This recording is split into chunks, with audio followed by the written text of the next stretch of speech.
Good morning and welcome to another exciting episode of the Wealth Help Desk. We're answering all your finance questions today. I'm CJ. This is Hunter. Hunter, what's going on today, it's man? Good to How be are back. ya? This is what, like 3 weeks in a row now? Dude, we're slamming Yeah, it. we're crushing it. We're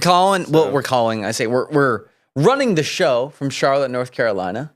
Okay, so we're on the East Coast. So it's a little earlier on the West Coast. Thanks for waking up in the morning with us. All right. But what do we do on the show? We answer questions and talk about financial decisions that have to be made within your everyday life. What are the purchases you got to make? What are the things you shouldn't buy? What are the things you should buy? How are you doing on your retirement journey? All those things. Yeah.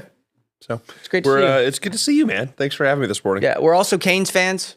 Go we Canes. are. We are here. Go Canes. We're gonna win tonight. We are. So we're gonna win tonight. We're gonna take it. We're gonna be the Stanley Cup playoff team of the year. And it's going to be an amazing thing. Yeah, so if you're a hockey fan, make sure you tune in tonight for the game. Okay, retirement planning without being rich. The scary numbers, how much the average American actually has saved versus what they need. Hunter, those two numbers are different. Yeah, they are. It unfortunately, we see a lot of this coming into our office. The median average save is like $87,000. Yeah, which is really not that much, sadly, but it's with the cost of everything in this country, really around the world, it's kind of not unnormal to see anymore. Yeah, everything's gone up, and the magic number is what, like 1.5 million or so is what you're supposed to have saved. Yeah, they say. I don't think that really is necessary for everyone. Sure, it's different. But it is, and I think. It's so I've been listening and talking and doing finance stuff so much recently. I feel like it's all consuming in every aspect of my life. And so I was listening to Scott Galloway on the way in the office here.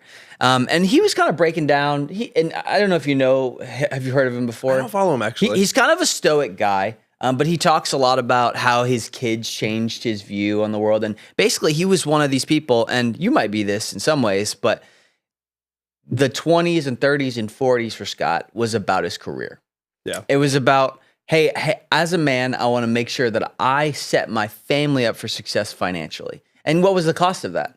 He wasn't home. Yeah. Right? He was out working, trying to build their empire so that the kids, the family, all the things could be set up for success. But what happens is you end up kind of absent father, right? Yeah. You're tired when you go home. You don't get the same amount of time with the kids, and all these things, these byproducts come where his new goal, as he was talking about it, was to raise good kids. That's all. That's the only goal on his list now. All the other stuff is kind of minutiae. Yeah, once right? you've checked off you're building that foundation first. Exactly. You have to have that foundation to stand on. Yeah, and when we talk about having median income or medium net worth for retirement, right? Any of those stuff where you're kind of in the middle, right?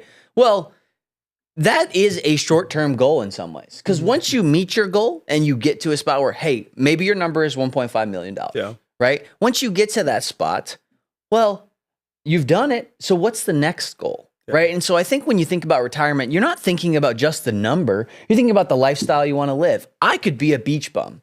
I could go to the West Coast, East Coast, wherever, take a surfboard, grab a van, right? If I had no kids, no responsibilities, and I could probably live on like 20, 30 grand a year, right? Yeah, no, I mean, I'm pretty much the same way. I guess that's why it's different for everybody. If you don't have kids, if you're not married, even if you are married, sure. Like the dual income, no kids. That's a very popular trend among younger people now.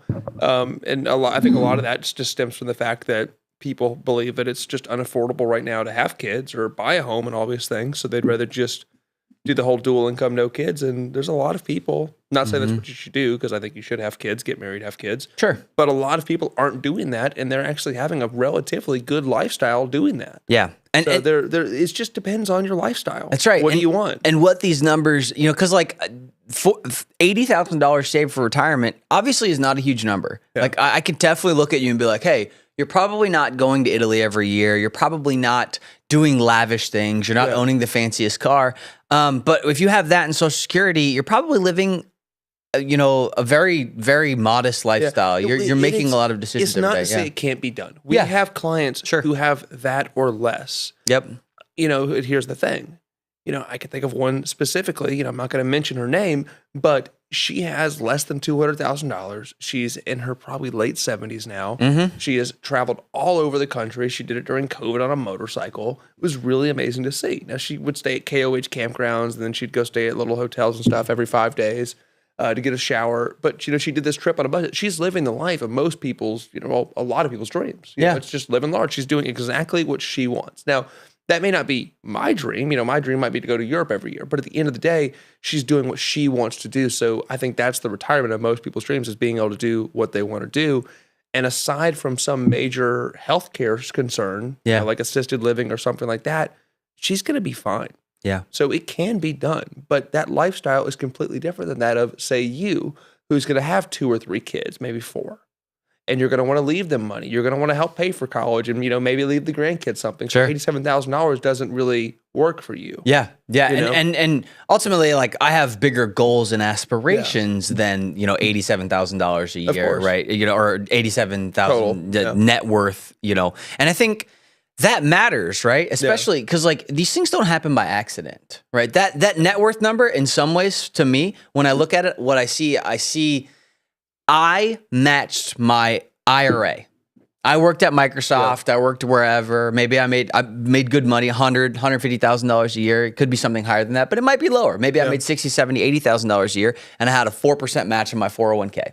And I did my 4% match, and I let that sit for 7-8 years, and that's how I got to 87,000. And that's, I think, how that number pops up. Where you can be a lot more intentional and say, hey, I'm going to do that. I'm going to do some Roth IRA money. It's a combination. Yeah. But I'll tell you, we were in Las Vegas in February. It was great. Did you go on that trip? Yeah. Did. Yeah. Were you there when we talked about the gentleman that we took on as a client, or I don't know if we actually took him or not, but he worked at QT. Oh, okay. I don't remember this. No. Yeah, he worked at QT his whole life. Okay. Now, I don't know if he was working at, like a retail location or if he was in corporate, but he had over $1 million in his 401, almost entirely in QT stock. Okay. Yeah. Nice. And it's just like, it can be done. Yeah, sure. It's like, these flew things. I have friends that work for SpaceX and Raytheon and places like that. Great jobs. And, one of them called me the other day and he was like, I've got so much in Raytheon right now. What do I do? I've got so much in SpaceX. What do I do? Don't touch it.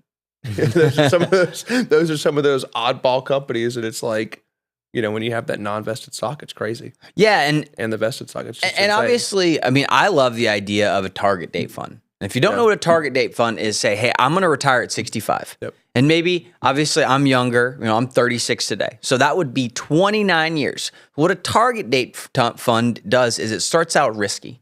So like today, we're buying SpaceX, we're buying NVIDIA, we're buying some risky stuff. We're going to let it grow because we have 29 years of market volatility to deal with. But maybe after I get halfway through and I'm at year 15, my risk tolerance is going to go down a little bit. Exactly. I don't want to lose all that money, right? And so there's a level here of as you get older, you take less risk. But what we're seeing based off of these stats is people that don't have enough, what do they walk in the office and do with their $200,000? What do they want you to do with it? Exactly. It's a shame. It really is. But, I guess I look at it from like what you were talking about, your 20s, right when you graduate high school, let's just say at 18, I guess, is that the age for high school now? 17? 18? 18. Yeah. You have some people that just go right into the workforce. They go to a trade school. They go take an awesome job. I have so many friends that did that. Sure. Set them up unbelievably well with no student loans. Like unbelievably well. And as long as they just put some money away in the 401, put some in the Roth, they're going to be fine. Like more than fine in most cases. Then I have the friends that went to college. So they got that 4-year late head start. They're graduating 22, 23, some when they're 24. And, I feel like when you do that, you really get like a year or two after college where you're kind of figuring things out. Totally. But you kind of have to figure it out quick. Sure. Like you really, by the time that you're like 28, 29, you need to be progressing in your career. Yeah. You need to be heavily investing, things like that. In your 30s, what is it? Like you need to have almost 1 times what your salary is, say. Is kind of the goal. Sure. And I feel like that's so, it's so hard for a lot of people, especially when you talk about this number of 87,000. Yeah. Most people, if you're retiring on that, you definitely didn't have it at 30. That's right. So it's just something to think about. And that's what I say. Those are the accidental planners. Those are the ones that like I thought I just had to put money in my IRA and I got there and now I have no clue what to do. And it sucks because obviously we don't love those conversations, right? And so if I took a moment and I talked to the 35-year-olds here, which this would be a millennial, I'm 36, I kind of sit in this. So the IRA balance for the average is about $30,000, right? If you want to have a nice retirement, you got to get real serious around that, right? Like that, you got 30 years, and 30 years in from a time perspective, amazing, right? Yeah. When we start talking 15 years, 10 years, 5 years, not as amazing. Cannot do as much with it, and so you have to be really intentional about these first years. And there's a couple steps to get to that spot. So step number one would be, hey, you want to automatically save, and you want to start small. You put it on autopilot. You put it on autopilot, and if you can get to $100 a month that you're saving. $1,200 a year. Nothing crazy, right? But carve out that $100. Yeah. And then once you've mastered that and done that for a couple of years, maybe you can carve out $200, right? And so you start to build on the momentum of being able to put more and more away. Where if you're starting to save $1,000 a month, if you can put away $12,000 a year, you're going to be set if you do that for 20 years. Something I found easy, and this was before I started earning what I call decent money. But before that, I just started looking at where was I spending the most money throughout the week, and I saw it being spent on coffee and food. I have this awesome coffee shop a mile up the road from my house. I had to drive past it on the way to work, and I realized it became a problem when I pulled up and I didn't even place an order. They just had a drink for me. I was like, okay, we have a problem now. Like, I'm now a regular, and it's $8 every time I come here, but you get a 12th drink at free. Yeah. Oh, there you go. It evens out, but that's what I told myself. 50 cents off every drink. On the 12th drink, I got a large. There you go. But I instead of doing that, I got a nice coffee machine. I started making coffee at home most days of the week, and I treat myself once or twice a month.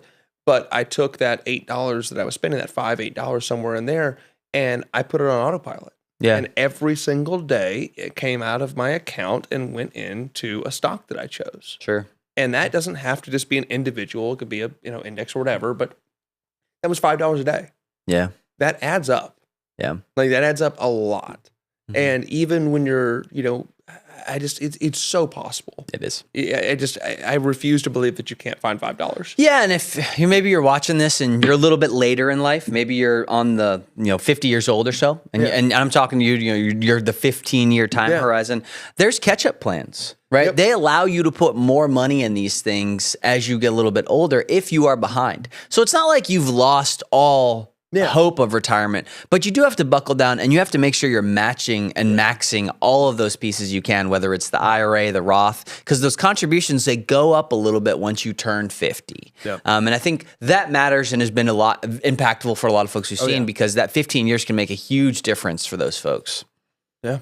So, tell me this. What do you think about, there's so many factors in saving money that can make it harder to save. And I think one of those right now is probably healthcare cost. Sure. Yeah. Healthcare costs are out of control. It's a huge wild card. Yep. What do you think about that? Well, this one, I woke up thinking about a lot of these pieces today. It's so funny. It's just like, I don't know why I woke up thinking about this, but I woke up thinking about health and thinking about my own health journey and trying to figure out what the right answer is to this question, because I think I have a couple people in my life that are 65, 70 in that range. And they're like, I don't really want to try and take care of myself. I don't want to go to the gym. I just want to eat what I want. And when I die, I've died. I lived a good life. Like, I'm fine with that, right? I'm willing to accept the effects so that I can enjoy the aspects of life that I currently have. And I think I don't love that for them, right? You're stupid. Yeah, it's a little silly, right? Yeah. Because I think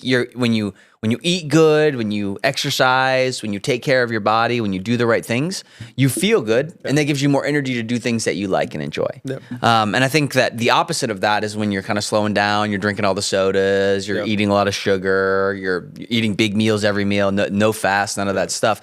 I think what happens is that you just kind of like fall into this gluttony, and this laziness kind of comes over you in some ways. And by the way, I don't want to generalize and say like you can never get out of that moment, right? It only takes little decisions, just like your financial journey, in your health journey, to get you to that spot. Go on that 5-minute walk. That's right. Whatever it is, start somewhere. Eat the fruits, get the apples. I can argue that is almost, if not just as important, as how much you've saved. Yeah. Because, at the end of the day, like we talked about our one client who does not have all that much saved, but she has lived a lifestyle that is going to allow her to hopefully be healthy in retirement. Sure. Which is going to save her an immense amount of money. Absolutely. And there's, as you get older, you're going to have issues. Yep. There's always the hip replacement. There's always, you fell down, you broke your hip, you're going to have to go through the fight on that, whether it's the surgery to get the new hip and then the physical therapy and then the getting back on your feet and walking again, all those pieces, right? It's so funny because we've talked about this before, but I was at that event a few months ago at the racetrack, and there was all these drivers there, Kurt Busch and Bobby Labonte and Mark Martin and all these guys. And, Mark Martin's, he's getting older. Like, he's probably in his 70s now. Sure. Yep. And I watched this guy get into this car, and these are old school NASCARs they were driving. Like, these were their old cars, like from the 90s. Okay. Yep. They don't have a door. I mean, new ones don't either, but they don't have a door. And you jump in the window. 70 years old, just climbs right in like it's no big deal. Yep. And I'm just like, I don't know a lot of 70-year-olds that could do that. Yeah, sure. Like I get into my car and I grunt sometimes, like, oh, like getting into mine, getting on the ground. And I guess I look at it from this perspective of like, he's taking care of himself. The dude's ripped. Like, he's shredded and he's 70 years old. Sure. And that is going to pay him so much in retirement when it comes to doing the things he always wanted to do. Yep. And travel. And it's like, for me, like, that's huge. Yep. It's huge. And by the way, like, obviously we're talking about the health journey, and you can make a lot of good decisions just like you can on your finance journey to get to a good spot where you don't need to take the pills, where you can avoid some of these costs based off of making other decisions. So sometimes paying a little bit more in food where you get the benefit of not having to be on the pills. For the gym membership. Yeah, going to the gym, all that stuff. And there's community there. Like, these are when we talk about building a retirement, you want to be involved in your community. That's a big piece of it. And going to the gym will get some of that done. We go to the gym over here and they got pickleball courts over there, and we're going over and playing pickleball and stuff. It's so dumb to talk about this. Like, we're supposed to be talking about finance, but I swear it is so important because, you don't realize how much that surgery is going to cost you down the road. Totally. You don't understand how much it's going to cost to go to assisted living. All these different things, the mobility scooter, like, no, you don't want to be in that. Nope. That's not what I want. Yep. And there's going to be some things like genetic disorders. There's cancer, the ones that you can't control that. You should absolutely have a plan for how you're going to pay for some of those things, especially if you know it runs in your family. Yep. Like, for me, diabetes runs in my family. Like, there's a good chance I get diabetes one day. And so I know this, and going into it, it's like, okay, I need to measure my sugar intake. I need to make sure I'm watching this. And I need to make sure that when I see the signs that I go do the right thing proactively on that stuff. Yep. And I think that matters. It does. Right? It does. Just like your finance journey, make sure you take care of your health and, plan for the worst if you can. Put the dollars aside for it. But ultimately, if you take care of your body, that thing tends to work out. Let's go to our second one. The basic estate planning every family needs. It's a good one. So we talk a lot about the world after you're gone from it. Yeah. Right? What do you leave to your kids? Who are your beneficiaries? The question I love to ask folks is, who in your life depends on you? Right? And how are you going to take care of that person once you leave? And do you want to take care of that person? Right? Like, all these questions come up. This one, people don't like to talk about it because it's morbid. They're like, Sure. I don't want to think about death. I don't need a will right now. I'm fine. Well, the plane crashes, or the boat sinks, or whatever it is. You have to think about these things, unfortunately. And for me, like, I don't really have anyone other than my girlfriend and my two dogs. So my money probably getting left to charity or siblings if something happened to me. Yep. But at the end of the day, it's a little bit different for me than it is for you. Sure. Where you have kids, you have a family, you need to think about life insurance, you need to have a will, last testament, all these things. Yep. It's important. Yep. Yeah, and then not just that, but also the power of attorney. Yep. There's what happens when you die. It's a mess. It's a mess for whoever ends up with the problems that you have. And so if you have debt that people have to deal with, if you have assets that people have to deal with, whether it's IRA accounts, whatever it's going to be, money anywhere, the government's going to try and tax everything they possibly can. Look for whatever they can. That's right. And so if you don't have documents to do that, and then the other thing, it's not even on here, but I think my dad died about a year ago. He died young. And so we had to deal with a lot of these pieces. And one of the greatest challenges we had was actually passwords for access to accounts. How do we log into dad's bank account to be able to move the money around and all that stuff? And I think a lot of those are kind of afterthoughts, Yeah. right? You know, that person dies and it's like if I died tomorrow, Sarah would have a nightmare. There's 90 different accounts to try and figure out everything. It would be really, really challenging. So like, that's one of the things that we've done is like, hey, here's the document that has everything, where it exists, how to move it, who the point of contact might be. And so providing those within your estate planning documents is a pretty wise decision. You know, I can attest to this one hugely because I lost my best friend a couple years ago. And unfortunately, it was not a great situation with his wife at the time. And, you know, she was making some just bad choices in life. And unfortunately, because Travis hadn't updated the will and all that stuff, she got left with quite a bit of money to go do whatever she wanted. And in my opinion, it shouldn't have been left to her because they were separating. But, you know, just things like that. And unfortunately, it left his family kind of in disarray because, frankly, they didn't really get anything. And, you know, it just caused issues with the house and with all of his stuff. And it was really a shame to see the way that situation turned out. And, you know, it's something you have to think about. Then people just don't talk about it. It's, like I said, it's morbid. And real estate's another one too that's tough within those things. You know, when you leave a house to somebody, it's like, I've seen it before where somebody will have bought a property, a piece of land. I have 60 acres, you know, 20 minutes outside of Charlotte. That's a great thing, right? And especially, you know, because a lot of these guys, when they look at this, they're trying to buy a spot of land that they can sell to somebody in the future, right? But there are taxes that have to be paid on it. Sometimes it has to be maintained by whoever's the governing authority in that area. Maybe there's a house on the land that you have to try and figure out as well. And whoever the beneficiary might be of that thing, one, if there's multiple, if there's two of them, right? Who gets the thing? Do you just sell the asset and move it in place? And then do they have the same plan with it? Do they want to hold on to that piece of land pays for the taxes on it? And who pays the taxes on it? For the taxes on it. You know, that's a huge problem that people run into, especially with some of these bigger estates. You know, the taxes on it. People don't think about that. And, you know, it's another one, and you may have heard this story, but, you know, Prince, when he died. Dude, locked up for years. Crazy. I mean, it was a horrible situation. His family couldn't afford the funeral. I believe it was actually like George Lopez who loaned his family like 50 grand or so to actually do the funeral. Like it was a crazy story. And they locked his assets up. And what happens when you lock up assets is there's more and more fees for attorneys, for people that are dealing with the case. So you end up paying more. Where if you just have clarity in the documents that you create for it, whether it is the will, the durable power of attorney that exists before their death, all of these pieces are lined up and it's like clear and concise. It's good. And it's also more complicated when the bigger families, when you have a lot of kids and maybe one of them is the black sheep that they didn't get anything left to them. And whoever is the executor on that account is going to have to deal with some of the emotions that come on when Jimmy shows up and says Jimmy wants half the house, but Jimmy ain't on the will. And that's a tough one because, you know, your family, you know, when you pass, they're going through arguably what should be one of the hardest times of their life.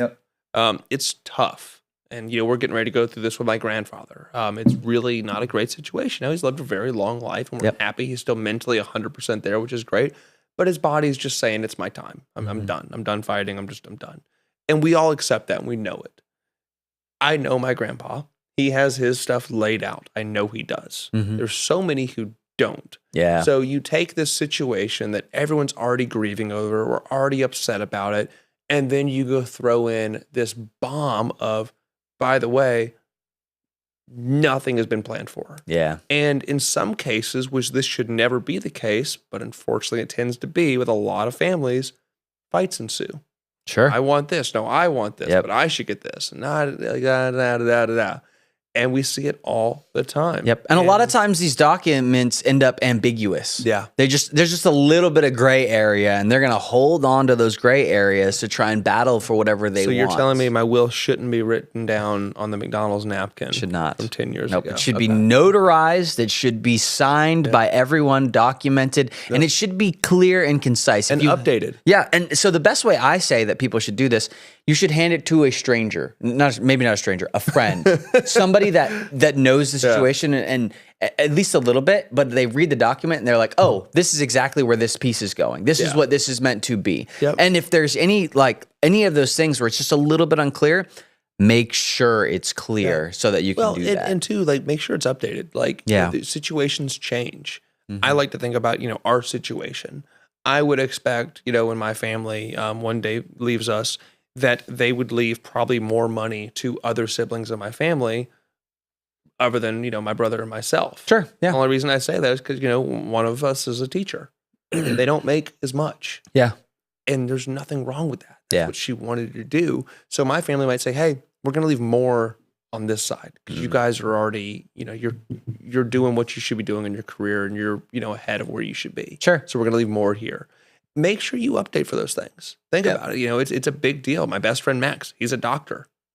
He has 5 siblings. Max is not going to need the amount of money from his family when they go away that his sister might, his other brother. Yeah. It's just things to think about. Things change. You know what I love about that is that you guys have had, at least an open and honest conversation with the person that's in charge of that decision to say, hey, this is what this is going to look like. Yeah. And I think what a lot of times what happens is people don't. Yeah. People, you don't want to talk about it. Yeah. We don't want to have that conversation. I'm not going to tell Stacy so this is a great example and I can use my actual family and they won't care because my family's super open and honest about everything. But my mom, her parents, grandpa and grandma, well, grandma's still alive. Grandpa died, but grandpa had a lot of stuff. Right. And there was 3 kids, Stacy, Chris, and my mom, Heidi. Stacy was a little bit like the black sheep. Every single time she showed up at Thanksgiving, there would be chaos. She would start some drama, whatever. So eventually we stopped inviting her to Thanksgiving. And then eventually she just got cut out of the family. Yeah. But nobody ever had a conversation with Stacy about the will. Nobody was like, hey, nothing for you anymore, Stacy. And so Stacy showed up to Grandpa's funeral and said, hey, where's a piece of my stuff? What is this? And we had to deal with the conversation like, hey, Stacy, like, you hadn't been around in 10 years. Like, what, you're not in this piece anymore. And I love you. It doesn't change the way I feel about you, but like this decision was made and I'm so sorry that you are going to have to go through this in that way. And like, that's not fun. So you would hope that the person who is in charge of that can have that conversation because I think that's valuable because it saves the people that have to deal with the mess on the back end because it's really easy for like us to escape into unknown on that side. Yeah, right? it's this is one of the most crucial parts of planning for retirement is just making sure that your family's gonna be taken care of. Or in a lot of cases, some people like if you were to ask my dad 15 years ago what his plan was, it was to spend every penny. He wanted that last check to bounce. That's right. Yeah. He didn't want to leave us with a burden. Yeah. He wanted the funeral and everything to be covered. Yep. No burden was left for us. Sure. But they wanted to spend it all. And their idea was they're going to raise kids, they're going to be self-sufficient. Yep. And, going to be fine. Yeah. And there's a lot of people who'd want to have that, and that's not selfish at all. You've worked your butt off. You've saved all this money. Go use it. Yeah. You don't have to leave it to anyone. Yeah. And there's nothing wrong with that. And now there's people that are the complete opposite where they want to leave a bunch of money. There's nothing wrong with that either. But if you're going to do that, make sure there's a clear, written, updated plan on where it's going to go, or you're going to create way more issues than you anticipated. Yep. The other one that exists that we see a bunch of is godparents and kids, right? Who is going to take care of the kids if you're not here? And normally this is a tragedy to begin with because we have young parents who have died. Yeah. Right. Course. And so that does happen. I don't love it. It's awful in every single way, but you should consider who are the godparents for your children, who's going to take care of them. Yeah. And I think it's the same thing. It should be in writing within these documents, and you should have a conversation so that nobody's surprised about where your children go afterwards. Because once again, there's, the legal documents are only the official creation to make sure that the thing can actually happen if there is people that disagree. Yeah. And when you leave a legal document to handle an emotional disagreement, you end up in chaos. Yeah. And you just can't do that. You just can't do it. It's no good. It's just, there's so many factors to this. And it's, when you're doing these wills, that's also a great time to go through and inventory everything you own. Yeah. Most people don't do that. I think it's a very important thing to do. Sure. Not just for your will, just for insurance in general. The house burns down. how many of you actually know what you own? Oh gosh, I didn't even think about that. But that's a great point. I have no idea. If you were to ask me like the total assets of everything in my house, that would be really hard to come up with. Most people don't know, and it's not going to be a fun process. You're like, wow, I wasted a lot of money. Holy cow! Call this 10 grand. Call it a day. Like I don't. Yeah, it's like So it's one of those things. Like it's something you need to think about. Yep. And I think it falls kind of into play with what we're talking about here. Yeah. So you could spend probably a week doing all of this stuff. The older you get and the longer you put it off, the harder it's going to get. Yeah. Versus if you start now at a young age and then you just continually update it after your first kid, and then after the first kid maybe gets into high school, and then after the second kid, or all these things. You just continually update them. You do, and it's a living document. Yeah. It's going to live with you. It should change every year. You should pull it out. You can say it's like tax season. When it's tax season, you update the will as well. Yeah, exactly. You just pull it out. And if you do that every year, you don't have to do a huge remodel every 15 years kind of thing. You're kind of, it's walking with you, just like your retirement plan. All that stuff should happen kind of in tandem with one another. There's different, like, I don't know if you call them a goal line, or there's just different levels to it. I think you start in your 20s, you get married and you update it, and then you have kids and you update it, and you get close to retirement and you update it, and just things like that. Yep. So. Yeah. The other thing, I didn't even think about this one, but it's on here. A lot of times you'll end up in a hospital and maybe you're incapacitated. Yeah. And so who makes the decisions on what you want? Yeah. Some people, when they get knocked out, they're like, yeah, don't revive me. Yeah. I'm out. Yeah. If it's time, I'm going, right? Yeah. And that's everyone's decision can make that, but you have to have that documented, because if nobody knows, exactly. And if nobody knows that, then you're coming back to life whether you want it or not. And again, that is one of those things you update. Because if you ask me that today, it's no, you're going to keep me on that dang thing until a miracle is performed. Sure. Like you keep me on it for 2 years. That's right. I don't care. I'm 30 years old. I'm taking a 2-year nap. I am living. I'm taking a 2-year nap. I'm going to get the best sleep I've ever had in my entire life. Yep. But I'm going to live. Yeah. But say I'm 78, I might say, just pull the plug. Give me a week.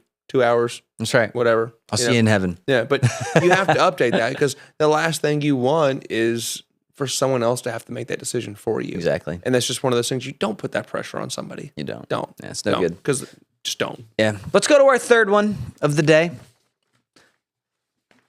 Financial challenges. Oh, I'm excited. So we missed this one last week, because we had so much good stuff last week. And this one's crazy. We're awesome. actually on time today. This is a little bit behind, but that's all right. Okay, we're talking about the 30-day no spend challenge. So this is basically most people leak $200 to $800 per month on autopilot spending, coffee, runs, subscriptions, impulse buys. And so we have a short, intense challenge built for awareness and discipline without permanent restrictions. So the goal, and you could try this for yourself. We would love to see it. Say, hey, I tried the 30-day challenge. I'm going for it. You only spend money on necessities. So let's talk about what are necessities and what are not necessities really quick there, Hunter. Yeah. So, if we get into it, necessities, you got to spend money on the house. We've got to have the medical bills, the car repairs, the groceries, the rent, utilities. Yeah, exactly. You have to have those things. The non-necessities, it's that Netflix subscription. You go into the mall, you buy new clothes. You're going to make me get rid of my Netflix subscription, Hunter? Cancel it for a month. Borrow a friend's. It's like there's variations. Sure. If I did this challenge, I might say, okay, I'm not going to make myself truly miserable for 30 days. Sure. I might keep Netflix, have that one show that I'm going to watch. There's something. But, I think it's different for everyone. I have friends, like I told you before, Reed, love him to death. He basically did this challenge from age 18 until about probably 35, 36. Sure. And I love him to death for it. That was just his lifestyle. Sure. He saved up a ton of money. Yep. And for him, all he needed, his only one thing that he wanted was golf. Okay. So he spent a lot of money on golf. He had a nice country club membership at a young age. That was all they spent money on. If they weren't working, they were working out, or they were at the golf course. Yeah. That was it. No TV, no internet, literally nothing. Yeah, and I think what's also really great about this is finding hobbies that are low cost in nature, right? there's a lot of different stuff you can go do that's relatively cheap. Playing pickleball is a great example. It's actually pretty cheap. You can find a free pickleball court around you. You get a $30 racket, and that is endless hours of entertainment. You're being physical. You're working out. It can be some kind of physical activity. It can also be, I don't know, there's arts and crafts projects. There's listening to podcasts, just mental health. Yeah. How can you get strong in different areas? Can you get a certificate or learn how to use AI in some cool creative way that's different that nobody's thinking about? And so take the month, and really, I think I really like this because it kind of purges the system. Hey, do I really need that thing, or am I just holding on to it? And you start thinking twice. It's like a detox. It's a detox. That's all it is. Exactly. Yep. And just like fasting. Yeah. Hey, we're going to fast for 24 hours. We're going to try this for 30 days. So if you are in financial trouble and you just want a nice reset, I think this is a really, really good way to get started. It's going to be harsh at first. And even for those that aren't in financial trouble. Yeah. Like, listen, I get my blood tested once a month, with my doctor, and, my numbers are great. But I still, every now and then, I'm like, I'm just not going to drink for a whole month. Just take a month off. Sure. No alcohol. Yeah. Or I'll just do like coffee and water, and that's literally it. And it's just good for you. It's good to do. And I don't think you have to do a whole 30 days. You could do a week if that's your number. Sure. Something. Maybe it's Monday through Friday. You focus on that one thing you need to do. And that's it. And then Saturday, Sunday, you have some fun. I think there's variations to this that will benefit everyone. Yeah. It's not about deprivation. Yeah. It's about choosing that you can be in control of these decisions. Well, it's discipline, and my dad always would say discipline's between choosing, what you want now and what you want most. Mm-hmm. And, I know everybody says like, oh, the subscription is not going to be the, make or break of me being able to afford this home. Mm-hmm. No, but when you cancel all 6 subscriptions and you stop getting coffee every morning like I was, and maybe you don't go get the $700 car payment, maybe that is. Yep, sure. And I mean, one of our previous episodes, we talked a little bit about how to build your life in a way that is what you desire, right? And so not what the world desires for you. And I think there's a couple things that like the world desires for you. Banks want you to buy a house. They want you to get a mortgage, right? I'm not saying buying a house is a bad thing, but it might be the wrong thing for you in this moment, depending on what's going on in your life, right?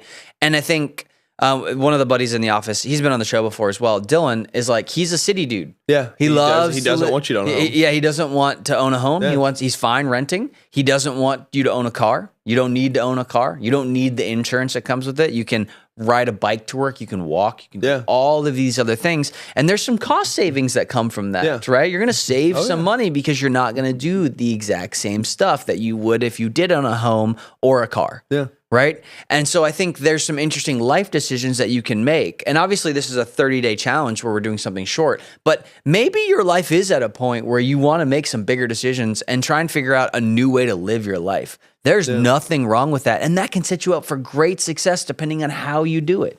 Yeah. It's so funny, like as Americans, we have this lifestyle, most of us, of more is better. More is better. And you get that paycheck, and then what do?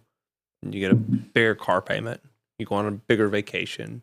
And then you wonder each month, why, dang, I'm making more money. Why does it feel like I'm making less? And I feel like if you can learn to embrace this minimalist lifestyle, do wonders for you. Sure. And I'm not saying be miserable, cancel internet, cancel the phone, like get rid of everything. Like, no, you don't have to do that. Sure. But there's things in your life that you probably can cut out that aren't benefiting you. You don't use them. I know so many people, I'm guilty of it. I go buy something because I'm going to use it every day. It's going to be the best thing I've bought all year, and I'm so excited about it, and it's worth the money, and then I use it twice, and I never use it again. Mm-hmm. Yep. And so many people are guilty of that. Yep. I was thinking, so this weekend, there was an estate sale 3 houses down from me. Mm-hmm. There's a bunch of stuff they were selling. I bought a table over from the neighbors, but I saw a lot of our neighbors had been over to that estate sale a couple times that week because it was about 4 days long. And it got cheaper every single day. Yeah. So I kept seeing the same neighbors over at the estate sale because they were trying to get cheap stuff. Well, one of my buddies, this guy had, I don't know, probably like 600 pieces of art. Just frames and like all kinds of, I'm not an art guy. I don't know any of the value of that stuff. But he bought all 600 for $200 from the estate sale. So he And he was like, "Oh, this is going to be worth $1,000." So he was like knowing what was going to be really good in there, and he was like, "This is the best deal in the world." But the problem he had is that he had to get all the photos out of this house now. Yeah. And I was just over there like hanging out, whatever. I just like being with the neighbors or whatever. And he just starts like taking on this task, and I'm like, "Oh, this dude clearly needs help with this. This is a monster of a task." So I'll go grab the car and we'll load up my car and I'll move it over to his house and whatever. Yeah. So I spent like 3 or 4 hours on a Sunday afternoon with Jock and Allie, and they were over there and doing that. And I just kind of hung out with them and did it. And that's a great example of like when I talk about the 30-day challenge, I got so much joy hanging out with them, getting to know them, working on a fun little side project with them, and bonding with my neighbors. That cost me nothing, by the way. Just a little bit of sweat equity, moving some pictures. Pretty simple, right? And I think that that's where you find joy in retirement. Oh, and 100%. Doing stuff like that, being able to love other people and care about them, and then spend time with them. I'm a quality time guy too. I like spending time with folks. And so that was really, really impactful in my life. Yeah. And I think that those are the type of things that you need to find. And this 30-day no spend challenge can kind of get you in a mindset where that's where you're finding your joy, right? Totally. Yeah, you know, it's different for everybody, like I've said before, but like, you know, for me, like, I like the toys. I always have. Like, you know, I like cars. I like the dirt bikes and boats and all the fun stuff that have the huge price tags that come with it. And I think a great example of, like, for me, my boat is one of my favorite things on the planet. We use the crap out of it throughout the summer. Sure. And it cost me about $400 a month to store at the marina. $400 a month. Yeah. That's just to store it.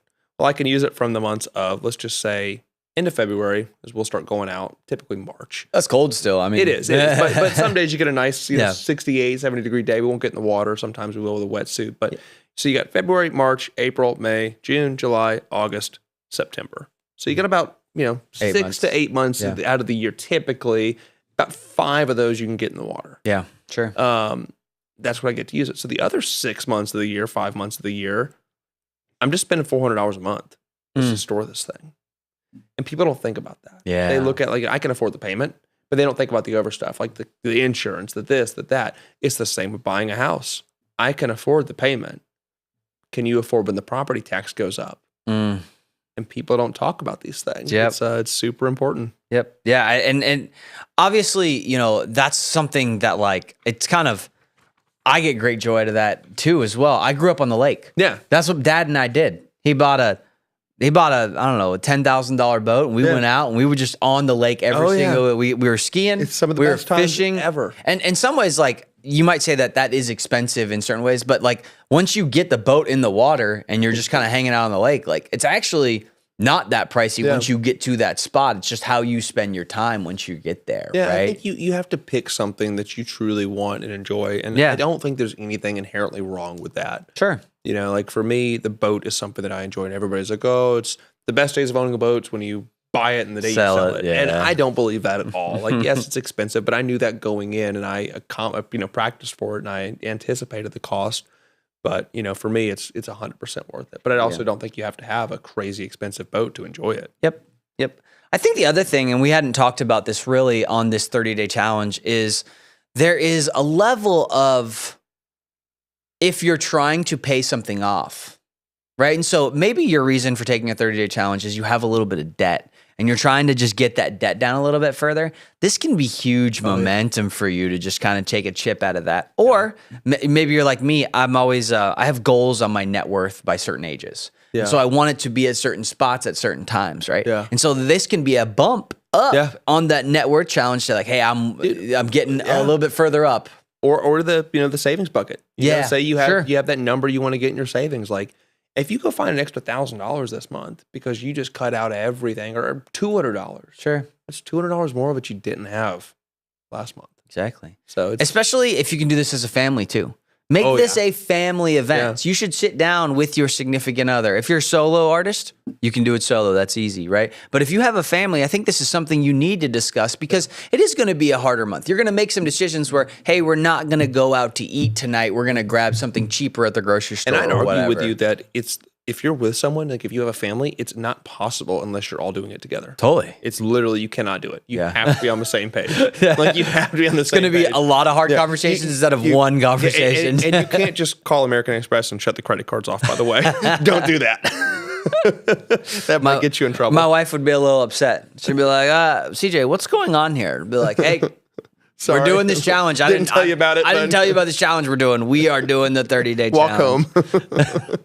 Let us know. I'm curious how, if you're taking the 30-day challenge, maybe you've been motivated by this 15-minute discussion on the 30-day challenge. If you have, we want to hear about it. Put your thoughts, comments below. Did you save some money? What did you do with that saved money? What's your plan right now? Did you knock off some debt? Are you improving your net worth? Are you building a savings account? Or are you going to Disney now because you got some extra cash? Let us know down below in the comments. Last segment for us, Q&A. Hunter, hit me with one of these. Yeah, let's start with the first one we got here. We're missing a few from last week, so we'll jump into those. I'm in my 50s. I have about $80,000 saved for retirement and no estate plan. Is it too late to make meaningful progress? Where should I start? Okay.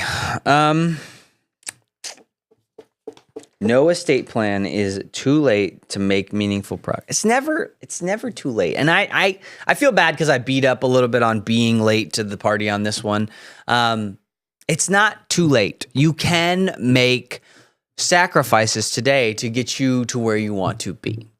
And I think you can be disciplined in doing that and get yourself to a spot because of these catch-up contributions that you can make. Yeah. You can put more money in the Roth. And I think I am a big believer that the more money you have in the Roth, the better, because that is tax-free dollars. And your biggest enemy when you get to the spot of retirement is going to be how you're taking that money out and how much is taxed on it. And if you have it in a Roth account, you don't have to worry about that. Yeah. Right? It's just going to come out. So try and get as much money in that Roth account as you can, because those dollars are just going to go so much further. And then, try and make little decisions that help you catch up, right? You don't do as many lavish things as you have, because you got to this spot and maybe you have a modest income, but likely what happens is you're kind of what I talked about earlier is you just put your money in your 401k match and that's where you are, and that's how you ended up with 80 grand. Well, be aggressive, take some time to cut some stuff out of your life to put more money away. Yeah, and too, at 50 years old, you still have another 15 years roughly to work. And I think about this. This weekend, I had decided to get rid of some stuff that I wasn't using anymore. I'm selling one of my cars. Yeah, sure. So I don't need 3 cars. So I'm selling some stuff from my house that I just don't use. And I was amazed at how much stuff at 31 years old I've already amassed. And I got on Facebook Marketplace, listed it, and my phone's been blowing up all week. And I'm not saying that's the way to fix your situation, but at 50 years old, you've probably amassed a good collection of stuff that you haven't touched in years. And it may not be valuable to you anymore, but it might be valuable to somebody else. And those are items that you can maybe move to a new home and get some funds in the bank, some quick cash. Another one that's really good that we hear a lot of people talking about is price shopping insurance. Huge. So normally your insurance, if you've had the same insurance company for a long time, they will start to get your rates up a little bit higher, and you can kind of go back to the market, call 3 insurance companies, get quotes, see if they're cheaper, and then make some adjustments on that side. That's a great way to save money, kind of invisible cash that you don't see, as opposed to the subscriptions and all the other stuff we normally talk about. And it takes time. I used to use an agent. I don't anymore, funny enough, because I actually found it was cheaper to do it myself. Like I was getting way cheaper rates just doing it myself. Now there's sometimes I've had an agent that's gotten me a way better rate, but going on there and shopping, you'd be amazed at how much you can save per year. Yep, exactly. Yep. So look at everything, try and find every dollar you can, put it into savings, enjoy your retirement when you get there, and have a plan of who you want to be and what you want to do. Let's hop into the next one. You ready for another one? Okay, sure. Here, hit me. How do I create a realistic retirement number based on my current lifestyle, instead of chasing that 1.46 million figure everyone talks about? This is me. This is extreme. I'm an extreme guy. Okay. This is what I think you should do. If you're single or if you're married, have kids, whatever it might be, you should take a calendar, all 12 months. Each day of the month, I want you to write down, this is going to take a second. You don't have to do it in one day. You're going to have conversations about it. I want you to write down what your main thing you want to do in that day is. Not everything you're going to do, But what are you going to do when you wake up that morning? Is it, hey, this is a gym day, this is a golf day, this is a hobby day, I'm going to go for a drive this day, I'm going to go for a walk? What is the thing I'm going to do? And I want you to mark it out with travel, vacation. Think about family events too. You know, Memorial Day was last weekend. What did you do on Memorial Day, right? And I want you to think about retirement like that. And when you put it on a calendar, what's great about that is if any of those things cost money, you can try and figure out how much your daily cost is going to be. Yeah. Now, you don't need that, by the way. You could go monthly cost, you can be big picture. But if you want to be granular and try and figure out what it looks like for you, that's a great way to do it. Because everyone says when they're going to retire that they want to travel. Yeah. So when do you want to travel? You want to travel in January? You want to travel when it's cold? Where do you live? Is it cold where you are? Do you want to leave? Is it warm where you are? Do you want to stay? Yeah. Right? Those are things that it's like, hey, those are going to impact this schedule. And probably the biggest thing that we're not even thinking about is time.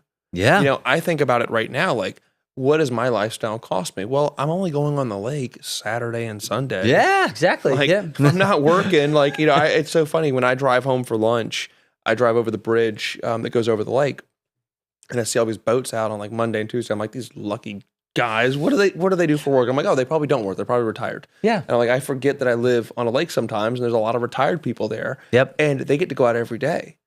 And this summer, I'm actually seeing a lot less of it because of gas cost. Yeah.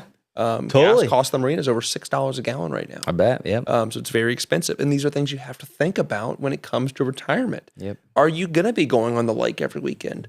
Are you going to go to Europe once a year now? Or are you going to start going 2 or 3 times a year? Yeah. Sure. Are you going to take the grandkids to Disneyland? Yeah. All of these different things. You're going to have more time than you've ever had. And I would argue in the beginning of that retirement journey, you're probably going to be spending more than you will later on. You know, I would imagine the age from, let's just say 65 to 70, 72, you're probably going to be a lot more active than 72 to 76. 76 to 80, you're going to be a lot less active than you were in the very beginning.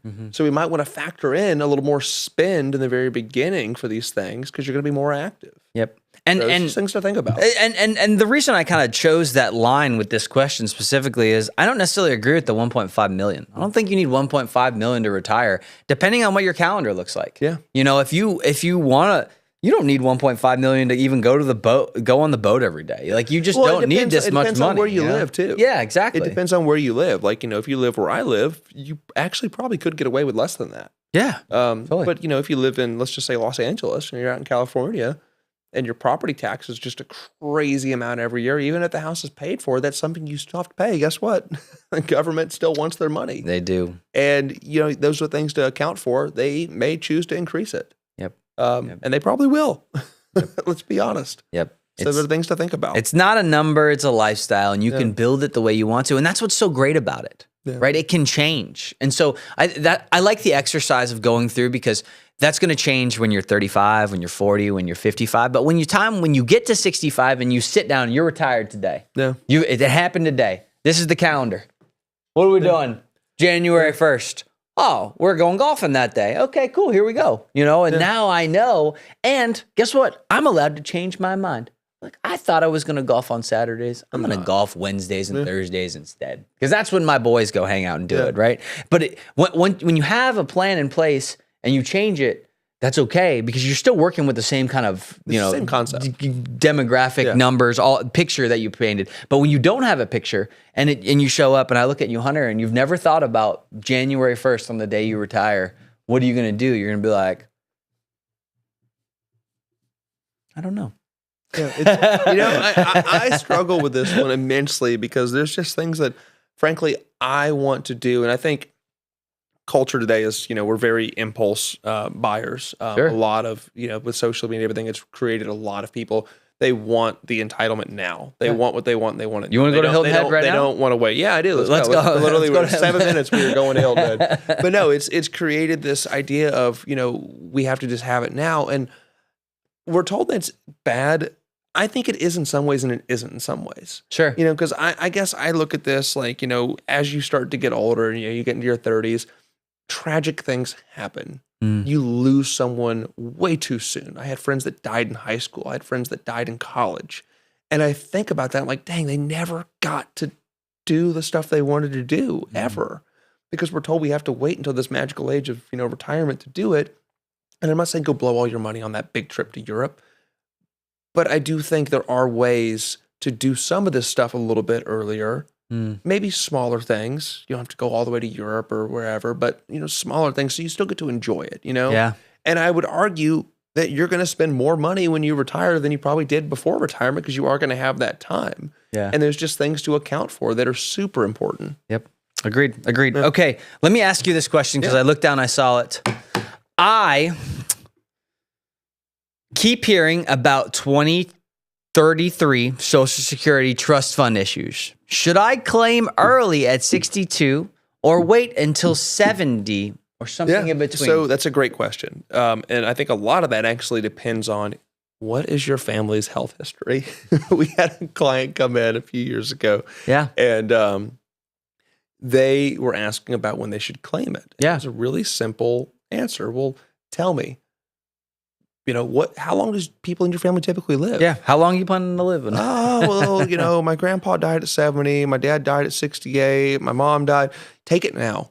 Take it yesterday. Yeah. But if you come in and you say, my family has a long history of, living into their, late 90s. And, relatively, we don't really have a lot of health issues. Sure. Maybe you want to extend it out and claim that extra bit of money. Yeah. I think that's a huge consideration you have to think about. Yeah. I mean, the crystal ball of knowing when you're going to die definitely changes this conversation a lot. Yeah. And so if you know you're going to make it to 90 and you can look at me in the face and be like, I'm definitely making it to 90, I would tell you to wait. Yeah. Right? If you're living a good, healthy lifestyle and you're like, that's where I think I'm going to land. And some people need it. That's They're right. like, hey, I have to turn it on now. I need the money. Exactly. And if you need it now, you need it today. Yeah, it's fine. You need to take it. Yeah. So. Let's look at another one then, Hunter. Yeah, what do we got? I'm having my first kid in September. Congratulations. I think that's wonderful. What are the things I can do now when he's born to set him up better for his future? Well, there's numerous plans out there for children. Sure. That you can talk about. Yeah. There's college plans. We have the Trump accounts right now. 529s, Trump accounts. Exactly. The Trump accounts are a new one that is not going to last forever, I don't believe. It's a limited time, but it seems like that's a pretty good option for new parents. Yeah. They've got IULs. I mean, there's all kinds of things. There is a plethora of alphabets. I'll break it up into 3 different buckets for you. Yeah. Go ahead. Outcomes matter. And when I say outcomes matter, you might end up with a rotten child. Very well could. And so if you're okay giving your rotten child the same thing you would have given them if they were the golden child, you should do an UGMA, UGMA, which is basically a gift. And that means that those assets or those kids, right? They're theirs forever. You cannot take it. It's irrevocable. I'm going to give Hunter $100,000. That's what I'm going to give him.